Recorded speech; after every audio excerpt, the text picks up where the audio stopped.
So I wanted to let's segue right into marijuana. The we all know about all the other drugs, Yeah, and I'd like you to go marijuana CBD yeah, and then ayahuasca, and talk about how these deities and these right. so The go spirit guardians yeah or whatever. so go for it. Yeah. So, I mean, I think when I talk about that sort of thing, well, so I was a dedicated drug user for like 10 years. I became a trip guide. I really I got a close up front look at being a stoner and a druggie and all that first. Then I met John Roger. Um, and then I also met Vivian Robert. I started getting all this training in human energetics, the balancing work uh, at the Quimby Center in Quimby College. Those folks at that time, like Nevedel and Vivian, they were like, they were really seeing they were seeing the aura. They had this relationship with the inner field that was energy field that was very intimate. Um, So I think to them, if they take their hand and put it in your aura, they'd be like, "You got marijuana residue in there?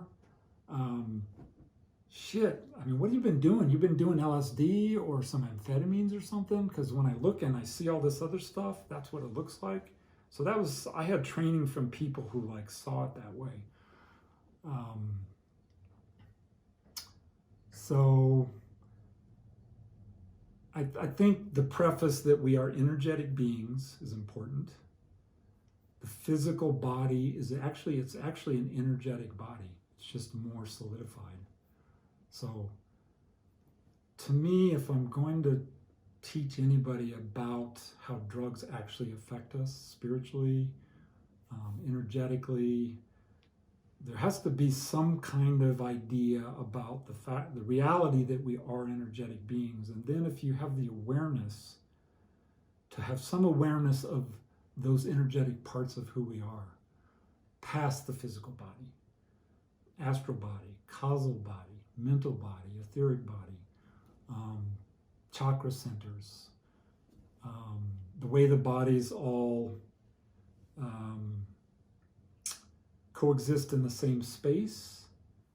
I mean, I think if you're actually looking at that and you can either see it visually and actually start seeing light, colors and radiance and things like that, or you can learn to see it in your mind's eye, which is almost more like intuition. So you might have a picture of a person that seems to almost have a sheet over them, and then you see where there's holes in the sheet, or it's torn, or something like that. I mean, there's we all can see it a little bit differently. So this is the energetic perspective. So in all my years, both as a user and then as someone who was trained to perceive energetically, and then to work with people to help repair some of this stuff. Marijuana.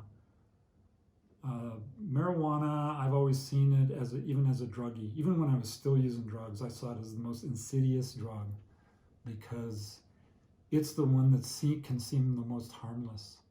It seems harmless. Like, sure, I could get high. Like, what's the difference between alcohol and marijuana? Marijuana is probably better. All these ideas that people have. So it was a big awareness realization when I saw that there's something about the marijuana frequency when it goes into your energy field. So one of the ways I describe it, when you've got the marijuana in your energy field looks like a snowstorm or a dust storm.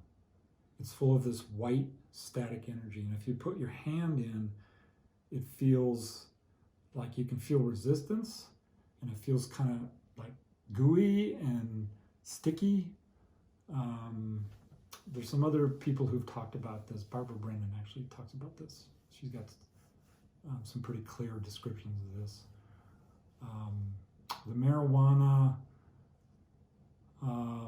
Maybe not the first time you use it, but if you start using it a few times or whatever, the way it affects the energy fields, it will start causing damage. Energy will leak out into places it shouldn't be, and the marijuana frequency itself will be in there.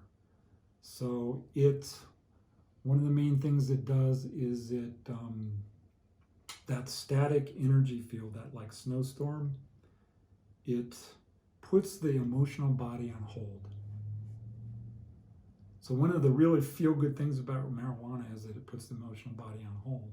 And when it puts it on hold, it adds a little bit of like euphoria to it.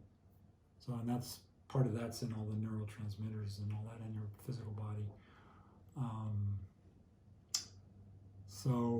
And you talked about yesterday, that this is why I wanted to bring it up, is how it disconnects that openness that you had with spirit. Yes. Yeah, so one of the things I'm aware of, and my colleagues who do the balancing work, my teachers who are teaching me this, there's something about marijuana, and this is just an observation. When you get it in your energy field, that frequency, it blocks these higher frequencies of radiant energy from coming in. So we talk about having a spiritual experience, and a lot of times people think of that as a euphoric or a blissful experience. In some of the meditative approaches, yogic approaches, they also talk about it coming in through the crown chakra. So that's kind of how I visualize it, like those higher frequencies of spiritual energy, they come into our system, and then they do all these things inside of our system, inside of who we are. And the marijuana blocks that. Right. It just puts a real clear cap on it, and it just stops it from coming in. And when I said insidious, part of the insidious thing about marijuana is that the field of illusion, part of the high is this field of illusion that is very perfect.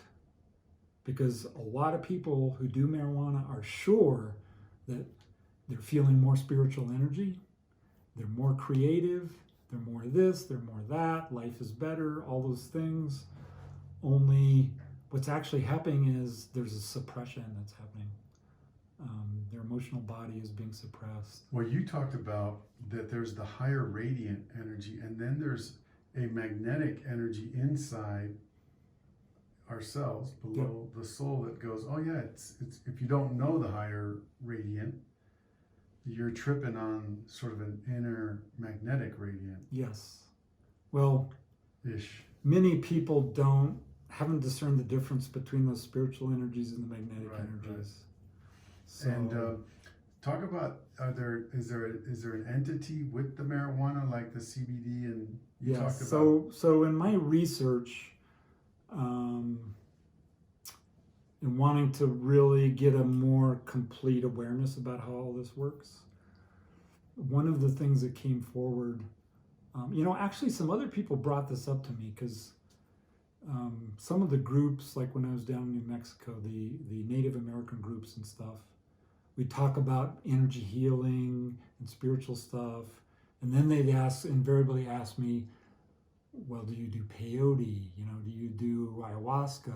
Do you do some kind of medicine? So they call it medicine, right? And I'd say absolutely not, right? So they don't have that awareness. However, they have the awareness of the spirit guardian. So the marijuana plant has it's a deva, it's a devic form that is in charge of the plant. And the devic form, so really when you take a substance into your body, you're giving permission. Like alcohol, Jared talked about the entities with alcohol. So the fact that you're imbibing it and taking in is automatic permission for I'm going to call it a spirit guardian, because that's what a lot of the indigenous people call it. You're giving permission to the spirit guardian access to your consciousness. And what I see when I look at that is that the Devic forms are a much lower form of consciousness than human consciousness. And the Devas, they love to commune with humans because they actually learn from it, and it evolves them. We evolve them, right? So they kind of will start doing anything they can to get you to take the substance so that they can engage with you. That's great. Yeah. So can you slip into CBD oil? You know, everyone's doing it and everybody's marketing it. How is that? Does that also have an angel guide? Well, because it comes from the marijuana plant. So, you know, a lot of folks are looking at, okay, here's marijuana, here's hemp. Yes, good definition. Hemp has very, very little THC in it, because that's how it was raised over centuries for rope and string and clothing and various things like that. What about for consumption? Is that hemp? No, hemp was always just like to make string out of, to make a rope out of. Marijuana was always cultivated to raise the THC level, and right now on the planet the levels are very high. Wow. I mean, they're higher than they've probably ever been. Some of the, you know, in Thailand and some of the other countries like that, they've been raising with very high THC levels. But the two plants are different. You can smoke some of the leaves from a hemp plant. It won't do nothing. There's no, you know, it won't do nothing. So the people making CBD, they're using the hemp plant because the hemp plant is higher in CBD. That just happened to happen. So they're extracting the CBD oil from hemp. You know, not so much marijuana, although some of them are extracting it from marijuana. And also on the market, a lot of times you have a mixture. You got 80% CBD and 20% THC. Or you got a manufacturer who's saying, this is THC free, but if you test it yourself, you're going to find 1 or 2% of THC in it. So it actually has THC in it. So let's talk frequency. This is why John Morton says, and JR has said, yes, no, because would the frequency travel to the hemp? So CBD? So the hemp still has the same spirit guardian. Gotcha. So in my research, which is not complete, it's not like I could, like when I say marijuana puts a ceiling and blocks the radiant energy, I know that. I know that too. That is super clear. I think everybody knows. But that. But to say CBD oil is going to definitely take you off your path or something like that, I can't say that at this point. I don't know. The jury's still out. But it has the same spirit guardian. So there is a frequency involved there. So there's a frequency of the actual chemistry of the plant itself. Then there's the frequency of the spirit guardian. Well, I think you're saying it. I think maybe that's what it is that you're giving yourself over to a lower form of a psychic nature. If it's lower than a human, right, you're allowing it in. Yes. I think that would be a conflict. And CBD, people are saying it's not psychotropic. It is psychotropic. Nice. Even from the hemp plant, it's even from the hemp plant. Wow.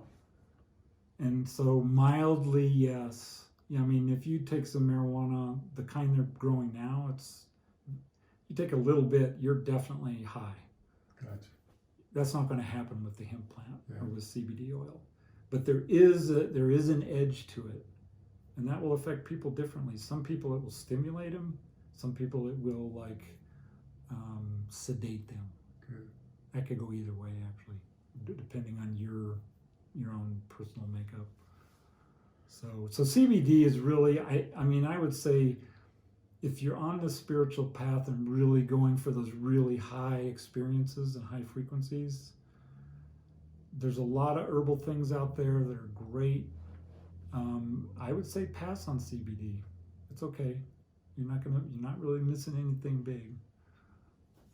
Yeah, it's being sold very much. And there's so many other herbs that you can use. There are. I mean, the curcumin that I do, it actually does a lot of the stuff that they say CBD oil does. And curcumin is turmeric. From turmeric, yeah. Yep. And with it has the other ingredient. Boswell, yeah. Boswell. Yeah. That would be good. Those are all clear. So let's segue into